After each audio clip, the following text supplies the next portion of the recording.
মেসেঞ্জারে আপনি চ্যাটিং করতেছেন, সে আপনার অপরিচিত, ছেলে না মেয়ে, কি করে বুঝবেন যেটা ছেলে না মেয়ের সাথে চ্যাটিং করেন মেসেঞ্জারে? আবার এই মেসেঞ্জারের যে আপনার মনে করেন আপনার মেসেজগুলো সে নিয়ে আপনাকে যে পরে ব্ল্যাকমেইল করবে না, সেটাও আপনি বুঝবেন কিভাবে?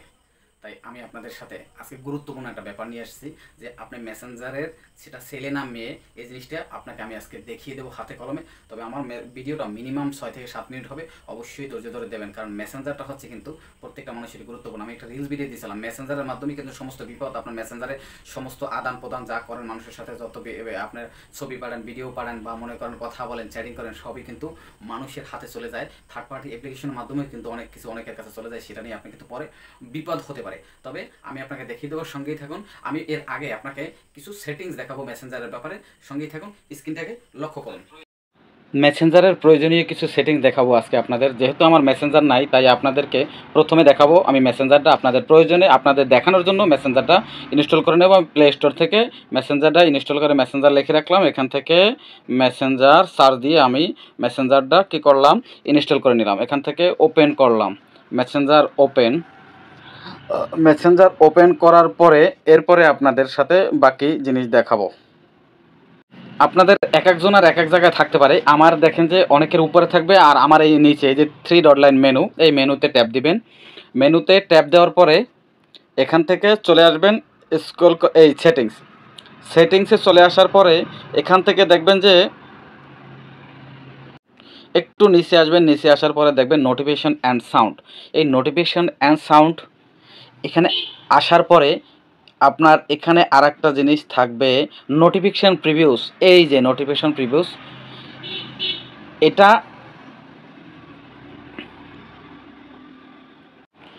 এই যে নোটিফিকেশান প্রিভিউস, এই জিনিসটা আমি এখন অন করে আপনাদেরকে দেখাচ্ছি। এটা কেন আপনারা অফ করে রাখবেন? মনে করেন অনেকেই কিন্তু আপনারা মেসেঞ্জারে বিভিন্ন মানুষের সাথে চ্যাটিং করে, কেউ গার্লফ্রেন্ডের সাথে চ্যাটিং করে, কেউ বয়ফ্রেন্ডের সাথে চ্যাটিং করে, বা যে কোনো মানুষের সাথে চ্যাটিং করে, কিন্তু আপনার মোবাইলটা আপনি বাসায় নিয়ে রাখছেন টেবিলের উপরে। সেখান থেকে মনে করেন একজনের হাতে নিবে, দেখা গেছে আপনাকে কেউ একটা মেসেজ দিয়ে রাখলো, সেই মেসেজটা উপরে কিন্তু আপনার কিন্তু স্ক্রিন লক থাকা সত্ত্বেও সেই মেসেজটা উপরে উঠে বেসে থাকবে।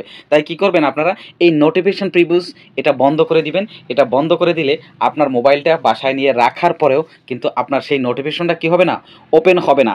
ঠিক আছে, এই জিনিসটা খুবই গুরুত্বপূর্ণ। এটা নিয়ে কিন্তু অনেকেই বিপদে পড়ে থাকেন। দ্বিতীয় আরেকটা দেখাবো, এটা প্রত্যেকটা ব্যক্তির প্রয়োজন, প্রত্যেকটা মানুষের। এই মেসেঞ্জারে চলে আসলাম। মেসেঞ্জারে নিচে 3 ডট মেনু থেকে এখান থেকে ঢুকলাম।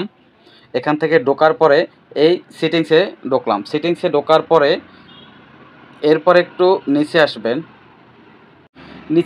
নিচে আসার পরে একটা জিনিস দেখেন, এখানে লেখা আছে প্রাইভেসি অ্যান্ড সেফটি।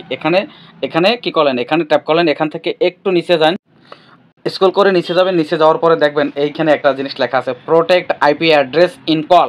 এটার মধ্যে ট্যাপ দিবেন। এটার মধ্যে ট্যাপ দেওয়ার পর এটার ব্যাপারটা হচ্ছে make to it hard for people in the information your location calls on the device will be security real, বুঝতে পারলাম, দি উইল রিকোয়েস্ট কোয়ালিটি। ঠিক আছে, এটা বোঝাচ্ছে যে এইটা যদি আপনার অন করে রাখেন, তাহলে আপনার যে মনে করেন আইপি অ্যাড্রেস আছে, ঠিক আছে, আইপি অ্যাড্রেস কোনো প্রকার কেউ কালেক্ট করতে পারবে না। এটার জন্য মনে করেন যে মেটা আপনাকে নিজেই সেফটি দেবে। অবশ্যই আপনারা এটা অন করে রাখবেন, তাহলে কিন্তু আপনাদের আইপি অ্যাড্রেসটা, মোবাইলটা, যে ফেসবুকের মেসেঞ্জারটা নিরাপদ থাকবে। তৃতীয়টা কিন্তু খুবই গুরুত্বপূর্ণ। এটাও কিন্তু খুব গুরুত্বপূর্ণ। এটা প্রত্যেকের জন্যই দরকার, কারণ আপনার মোবাইলটা এক জায়গায় রাখছেন, যে কেউ আপনার মেসেঞ্জারে হুটহাট করে ঢুকে যেতে পারে। আমরা মেসেঞ্জারে আসবো। মেসেঞ্জারে আসার পর এখান থেকে কী করবো, আমাদের মেনুতে ঢুকবো। মেনুতে ঢোকার এখান থেকে সেটিংসে যাব। সেটিংসে যাওয়ার পরে একটু স্ক্রলকে নিচে আসবো। নিচে আসার পরে এখানে আমাদের থাকবে প্রাইভেসি অ্যান্ড সেফটি। ঠিক আছে, প্রাইভেসি অ্যান্ড সেফটিতে যাব। যাওয়ার পরে এখানে লেখা আছে দেখেন অ্যাপ কল, ঠিক আছে, অ্যাপ লক। ঠিক আছে, এই অ্যাপ লকে যাব। এই অ্যাপ লকে যাওয়ার পরে এখানে কি হয় আপনারা দেখুন। এখন আপনারা কি করবেন, এটাকে চালু করে দিবেন। এটাকে চালু করে দিলে এরপরে আপনার এই মনে করেন যে আপনার ফিঙ্গার আসবে। ফিঙ্গারের মাধ্যমে দিতে পারেন, আপনার প্যাডে লক দিতে পারেন, বা একটা কোড নাম্বার দিয়ে আপনি লক করতে পারেন। এটা লক করে তারপরে আপনি কি করতে পারেন, রাখতে পারেন নিরাপদে। আপনার যখনই আপনি মেসেঞ্জারে ঢুকতে চাবেন, ঠিক আছে, এই অ্যাপ লকে, তখন কিন্তু আপনার ওই লক চাবি আপনাকে নিশ্চয়ই সেটা আপনি জানবেন, অন্য কেউ তো জানবে না। আশা করি বুঝতে পেরেছেন। যদি বুঝতে পারেন সম্পূর্ণ ব্যাপারটা সুন্দর একটা কমেন্টের মাধ্যমে জানাবেন। আজকের মতো এখান থেকে বিদায় নেব। আল্লাহ হাফেজ, আসসালামু আলাইকুম। যাই হোক, আমি এতক্ষণ দেখাচ্ছি সিটিংয়ের ব্যাপারে, কিন্তু একটা কথা বলেছিলাম যে আপনার পার্সোনাল যে মেসেজগুলো সে আপনি যার সাথে করতেছেন সে ছেলে না মেয়ে এটা বুঝবেন কিভাবে। এটার ব্যাপারে মেটা বলেছে আপনাকে সরাসরি তার সাথে সাক্ষাৎ করার জন্য। দেখেন, মেয়েটাও কিন্তু বুঝতে পারতেছে না যে একটা ছেলে না একটা মেয়ে আপনার সাথে চ্যাটিং করবে, সেটা আপনি বুঝিয়ে দেওয়ার জন্য কোনো মেয়েটার কাছে নির্দিষ্ট কোনো তথ্য নাই, ইস্যু নাই। তাহলে আপনাকে সরাসরি মিট করতে বলছে, মিট করে যাচাই বাছাই করতে বলছে যে এটা ছেলে না মেয়ে। দ্বিতীয়ত আরেকটা অপশন আছে, আপনাকে যার সাথে আপনি অপরিচিত মানুষের সাথে যে মেসেঞ্জারে কথা বলতেছেন আপনি তার সাথে কিভাবে ছেলে না মেয়ে যাচাই করবেন, সেটা হচ্ছে যে আপনি তাকে দেখবেন যে সে ভিডিও কলে আসে কিনা। যদি আপনার সাথে ভিডিও কলে আসে ওই মেসেঞ্জার লিস্ট থেকে, তাহলে আপনি তাকে যাচাই করে নিতে পারবেন সে ভিডিও কলে আসে কিনা।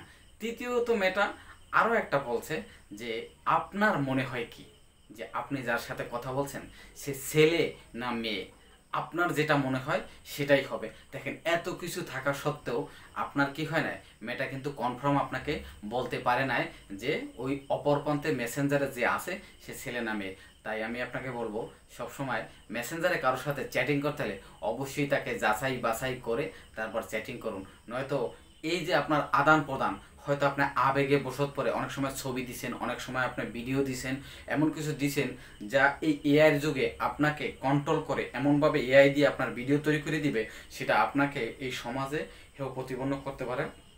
খুব সাবধান মেসেঞ্জারে মানুষের সাথে মেসেঞ্জারে মেসেজ করতে, চ্যাটিং করতে, নয়তো আপনার এই মেসেজ আপনার জন্যই বিপদের কারণ হতে পারে। আশা করি সবাই বুঝতে পারছেন। যদি বুঝতে পারেন আমাকে সুন্দর একটা কমেন্ট করে জানাবেন। ভালো থাকবেন, সুস্থ থাকবেন। আজকের মতো বিদায়, আল্লাহ হাফেজ।